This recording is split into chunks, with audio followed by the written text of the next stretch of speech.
Barbershop Conversations, man. Thank you guys for coming in here. And I saw that tweet by Miss Reese, and as I was getting Lincoln ready for school, no, I was getting up to get Lincoln ready and Kennedy ready for school, and I went to her bio. I said, let me see if her parents are married. Parents not married. Single parent. Wikipedia says single parent, raised by her and her parents. And then I said, you know what? She's probably comparable to Lisa Leslie. Let me go to Lisa Leslie because I don't know her background, but she is from LA. Born and raised in Compton. Her dad left at 4 months. And you say, why? Fred, why are you doing the comparisons to her and Lisa Leslie? Because in my opinion, I don't follow Lisa Leslie as much anymore, but I've seen her in advertising. She was on a 92 Olympic team, if I'm not 2000. One of them teams where they were prolific, right? I don't know what year it was. I mean, the men's was 92. I think it was 2000, the women's Olympic team, which was amazing.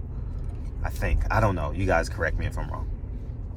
And she's like a media darling. In her prime, I think she did a lot of advertising. She works out here on Channel 7, I think. She's a coach in the Big Three I just saw. And the reason why she is because of PR. That woman from LSU is beautiful. Young lady, got the world in front of her, but she says she's too hood and too ghetto. And that's the baby daddy syndrome. Fred, why are you so hard on black men? Because I know what it takes to be a successful black man. I know what it takes to lead a family. I know what it takes to run $1 million company, even though you got to get up 5:30 in the morning to go to work and or get your kids ready and do the stock game and make money while you sleep and sacrifice money. I understand all of that. But we want to sit and toe the line. We can't be both. You can't be hood and a great father. It don't work. That lady just cost her, and the comment section like, yeah, you go girl, you go girl, you go girl, you go girl, you go be ghetto. You go be hood. It's cool. Even though you the first or second best player in college basketball, you be ghetto. Because being ghetto is cool. Praising the pimps, players, the hustlers is cool. Huh.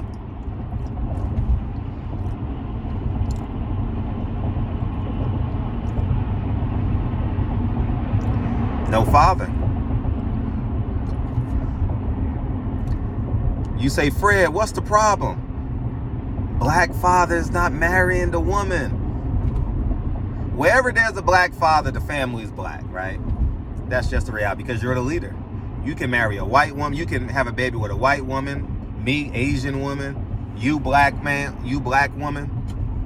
It doesn't matter. Wherever the black man resides, that's where the black family resides, right? Because that's the leader. But y'all can debate that in your pro-black, whatever you want, right? Y'all can have that. And you say, Fred, why don't we talk about, because that's not the norm. It is the norm. Depending on where you go, it's anywhere between 64 and 73%. The data. I done looked at so much data over this last year and a half because y'all scared me one day. I didn't know 7 out of 10 families didn't have their biological black father. I didn't know that. I told y'all. It shocked the hell out of me. And the best I can do is, number one, make sure my kids aren't part of that statistic.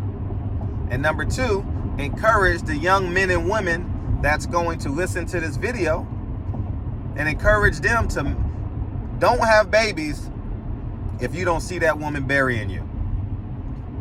Don't have babies if you can't see forever in that woman. Because when you die, She gets the car, the house, the mansion, the $1 million, your business. She inherits all that.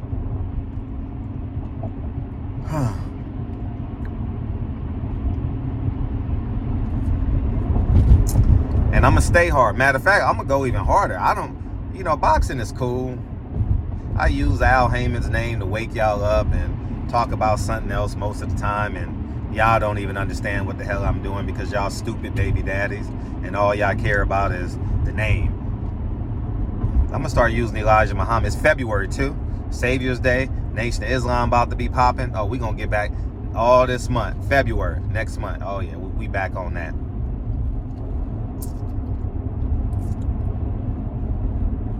And I think that, no, it's not even matter I think. That's just like a auto word that I use. We got to get back to the core. How we build wealth. Everyone wants to build wealth outside their house and they poor as hell. If you poor as hell, shut up. Shut up. You got the solution for black people and you poor. That don't add up. You got the solution for black people and you ain't married. You got the solution for black people, you don't own a house. You got the solution for black people, you don't own a car. You got the solution for black people and you working for a white man. You got the solution for black people and your daughter is saying, I'm too hood, I'm too ghetto.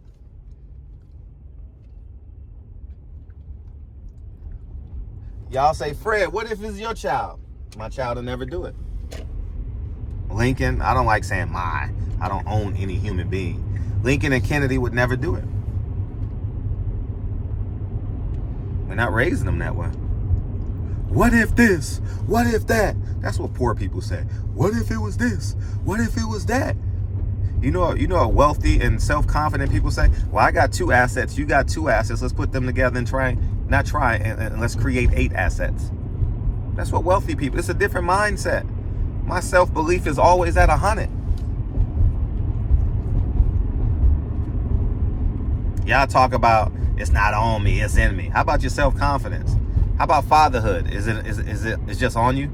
It's just a title? Yeah, I got kids. Where they at? They with their baby mom. They with their baby moms right now. At least say ex-wife. You know what I mean? That's cooler. At least say, I'm with my ex-wife. You did your best. You failed. Now you're going to learn and get married again. And have more beautiful children. My baby mama. My baby mama. My baby mama. Who that is? That's just my baby daddy. That shit was a #1 hit. Dancing to that shit. The ignorance of us. And you say, Fred, why you don't talk about white people? This conversation is not for white people.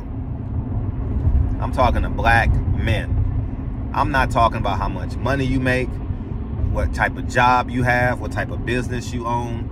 I'm talking about the responsibility you created.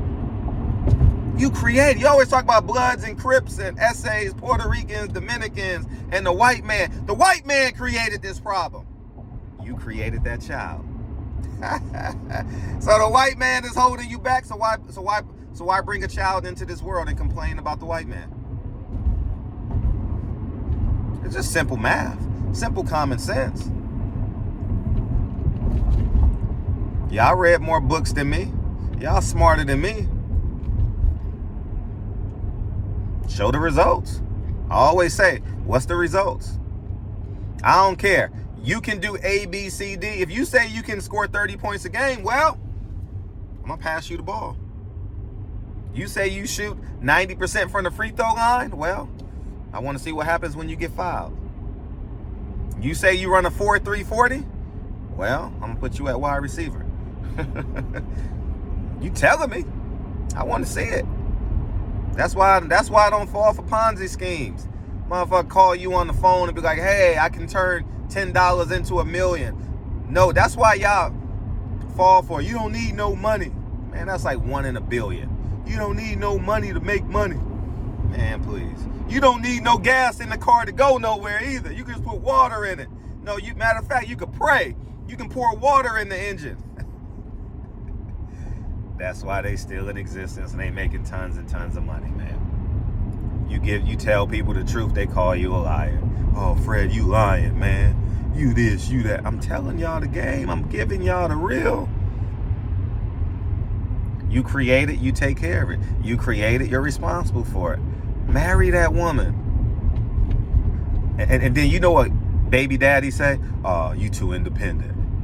Oh, you don't need no man. Blame your black brother. It's equal blame, but I'm talking about the man right now. I'm not going to separate the man from the woman in totality. But for the sake of this video, I'm talking to men. Black men got all the answers, but no physical solutions. Every morning I listen to the Ballad of the Bullet by Malcolm X when I'm in the car. That's what we listen to for the most part. And that was December 1964. He gave that speech twice, one in Ohio and one in Michigan. And if I said that same speech and just changed the names and the year, it's the same exact speech. If I change Woolworth to Walmart, if I change Dr. King to T.D. Jakes, or whoever he is, she is,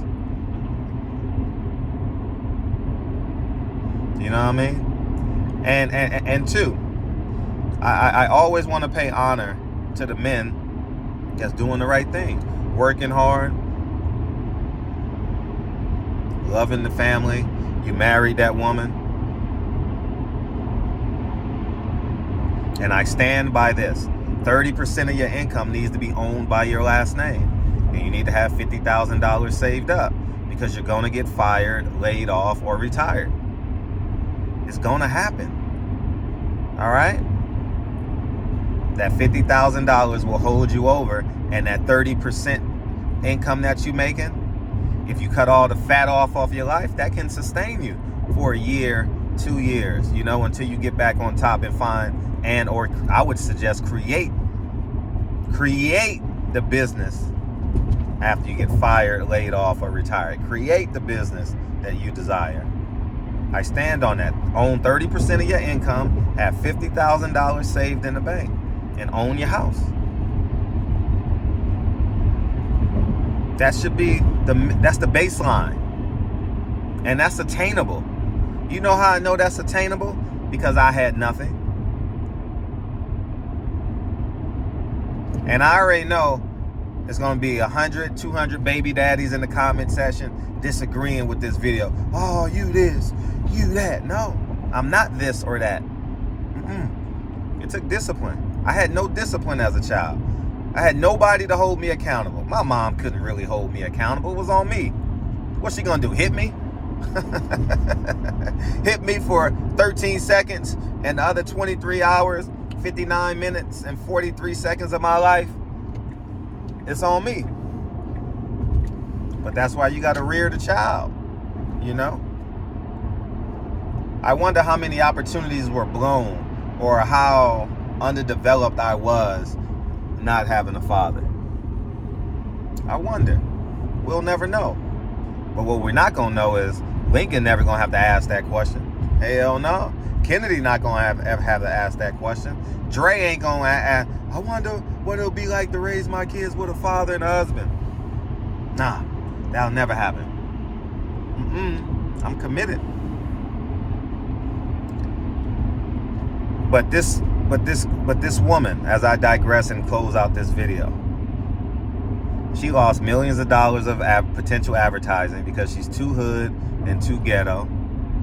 Black people only make up 13% of America. So what company only wants to promote the 13%? Got 87% of the people of America is out there. Just saying. I've never seen a black business turn down non-black people when they come to buy something. Never in my life. I've never seen it. Never. So we being disingenuous, not telling the truth. But the fact of the matter is, this girl has a bright future ahead of her. She's articulate. She's inarticulate right now, but she's bright. She's savvy. I'm just basing it off of the highlights. I've never seen her in the game, but just based off of this comment, she just got to be reared. She just got to be coached. She got to be led. We already saw Sha'Carri Richardson. We already saw what happens with that. This is a failed baby daddy experiment. Go to Wikipedia and read her bio. You guys can see it. I'm from Baltimore. I'm from B-more. We hood all day long. We too hood. We too ghetto in B-more. You know what I mean? It's per capita. I think that's top 5 per murder capital of the world. Top 5. When I was a kid, it was definitely number 1. That's why they changed. It was called the Washington Bullets, but they changed it to the Washington Wizards. So, y'all go ahead and have a great day. If you don't believe me, go watch those Rafa Edmonds documentaries, and I don't know the other guy's name, but the Georgetown Hoyas with John Thompson and Patrick Ewing and the Hoyas starter jackets, and you know that was when I was a kid. But y'all go ahead, man. I don't believe we give pimps, players, hustlers, gangbangers, and baby daddies too much freedom in the black community. We do. We give them too much freedom, and they have too much to say with no solutions.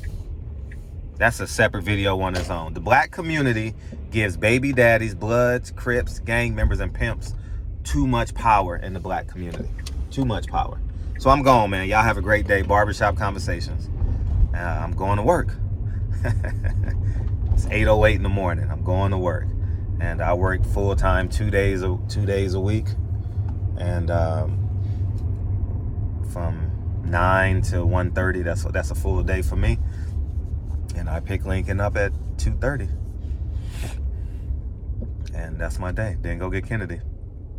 So Barbershop Conversations, man. Feel free to hit the subscribe button. I really want that young lady to succeed. I really, really want her to succeed. But without that foundation, she may end up too hood and too ghetto for advertisers. She may end up too hood, too ghetto for the WNBA. And if she don't get this advertising dollars, like many WNBA talents, they got to get a job. They got to get a second job. That second job is either working for ESPN, working for Fox, working for a local network, or 2, having to go to another country and go play basketball. Barbershop Conversations. I'm gone. Peace.